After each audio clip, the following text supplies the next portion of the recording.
দেখে বললেন, মা তুমি তো বড় ভক্তিমতী, তুমি এক কাজ করো, তুমি এখানে কয়েকটা দিন এই নিতাই গৌরের সেবার জন্য থেকে যাও।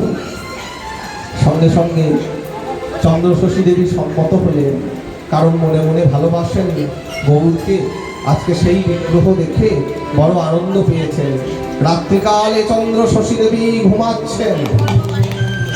রাত্রিকালে যখন শুয়ে আছেন, এমন সময় সেই দুই ছোট্ট বিগ্রহ হাত পেতে যেন তার শাড়ির আঁচল ধরে টানতে লাগলো। বলে, মা কে? কে আমায় মা বললো? আমরা দুই ভাই নিতাই গৌর। দেখি, বলে তুমি আমাদের রান্না করে খাওয়াবে না মা? আমি কি খাওয়াতে পারি বাবা? আমি চিরকাল বিষয় বিষে ছিলাম, আমি চিরকাল আমার স্বামীর সেবা করেছি, আমি তোমাদেরকে খাওয়াতে পারি? স্বপ্নের মাঝেই চন্দ্রশশী দেবী কথা বলছে, স্বপ্নের মাঝেই কথা বলছে। বলে, মা তুমি বলো আমাদের খাওয়াবে কিনা? না বাবা, আমি খাওয়াবো না, আমি পারবো না বাবা, আমি পাপিষ্ঠা রমণী, বলো আমায় খাওয়াবে কিনা? কাপড়ের আঁচলটা ধরেছে, বলো খাওয়াবে কিনা, বলো খাওয়াবে কিনা? টানাটানি করিতেছিল অঞ্চল বসন, অঞ্চলে চন্দ্রশশী দেবী তাহা দেখি মূঢ়চিত মূঢ়চিত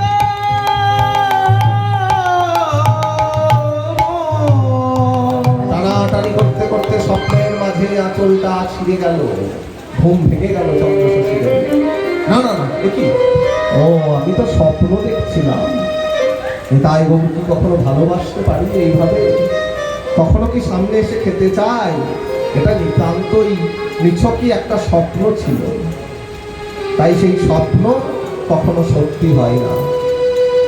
যাই, স্বপ্ন যখন দেখলাম, একবার গিয়ে ওই বাবাজিকে জিজ্ঞাসা করি, বলরাম দাসকে, যেটা ভালো না খারাপ। ছুটে গেল বলরাম দাসের কাছে, বাবা আমি একটা স্বপ্ন দেখেছি জানো। বলে, কি স্বপ্ন মা? আমি রাত্রিবেলায় স্বপ্ন দেখলাম নিতাই গৌর আমার শাড়ির আঁচল ধরে টানছে আর আমার কাছে খেতে চাইছে। মা, নিতাই গৌর তো আমি এতদিন পূজা করলাম, কোনোদিন আমার একটু নিতাই গৌর এসে দাঁড়ায়নি। তুমি যখন এত ভালো একটা স্বপ্ন দেখেছো, এক কাজ করো, তুমি চলে যাবে বলছো, ফিরে যাওয়ার কথা সেই দিনই কৃষ্ণ বলে, তুমি চলে যাবে বলছো, এক কাজ করো, আমি মন্দির খুলি, মন্দির খুলে বিগ্রহ একবার দর্শন করো, তারপর না হয় যেও। চন্দ্রশশী দেবী চলে যাওয়ার সেদিন কথা। বলরাম দাস বললেন, মন্দিরের ভেতর গিয়ে দরজা খুললেন। প্রভাতে মহান্ত দ্বার করিয়া উদ্ঘাটন, করিয়া উদ্ঘাটন নিতাই গৌরাঙ্গের হাতে ছিরিল অঞ্চল, ছিরিল অঞ্চল। দেখো দেখো মা, এ তোমার স্বপ্ন নয়, দ্বার খুলে দেখতে পাচ্ছি ওই নিতাই গৌরের হাতে ছেঁড়া কাপড়ের টুকরো, তোমার কাপড়ের টুকরো। দেখো তোমার আঁচলখানা ছেঁড়া আছে কিনা? সঙ্গে সঙ্গে চন্দ্রশশী দেবী দেখলেন তার আঁচলটা ছেঁড়া। হ্যাঁ তো বাবা, মাগো স্বপ্ন নয় মা, ওই নিতাই গৌর সত্য সত্যই তোমার কাছে গিয়ে খেতে চেয়েছে। যখন খেতে চেয়েছে তখন তুমি আর যেও না মা, আজকের দিনটা নিতাই গৌরকে রান্না করে খাওয়াও। বলো, বাবা আমি কি করে রান্না করব? আমি পাপিষ্ঠা রমণী। মা, তোমার তো দীক্ষা হয়নি, দীক্ষা না হলে তো নিতাই গৌরকে খাওয়াতে পারবে না। আসো, আমি তোমায় দীক্ষা দিয়ে দিই। সঙ্গে সঙ্গে বলরাম দাস তাকে দীক্ষা দিলেন।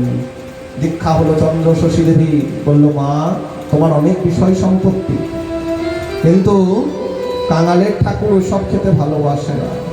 দাঁড়ে দাঁড়ে ভিক্ষা করা প্রসাদ, দাঁড়ে দাঁড়ে ভিক্ষা করা চাল কাঙালের ঠাকুর খেতে ভালোবাসে। তাই তুমি এক কাজ করো মা, চার দ্বারে গিয়ে 4 মুষ্টি চাল ভিক্ষা করে আনো, আর সেই 4 মুষ্টি চাল দিয়ে তুমি রন্ধন করবে, আর সেটা নিতাই গৌরকে খাওয়াবে। তাই নগরবাসীর দ্বারে দ্বারে গিয়ে ভিক্ষা করছেন চন্দ্রশশী দেবী। তোমরা ভিক্ষা দাও গো নগরবাসী, ভিক্ষা দাও আমায়। তোমরা ভিক্ষা দাও গো নগরবাসী, ভিক্ষা দাও আমায়। ভিক্ষা দাও গো নগরবাসী, ভিক্ষা দাও আমায়। ভিক্ষা দাও গো নগরবাসী, ভিক্ষা দাও আমায়। তোমাদের এই ভিক্ষার দ্রব্য পাবে তাই গোড়ারা।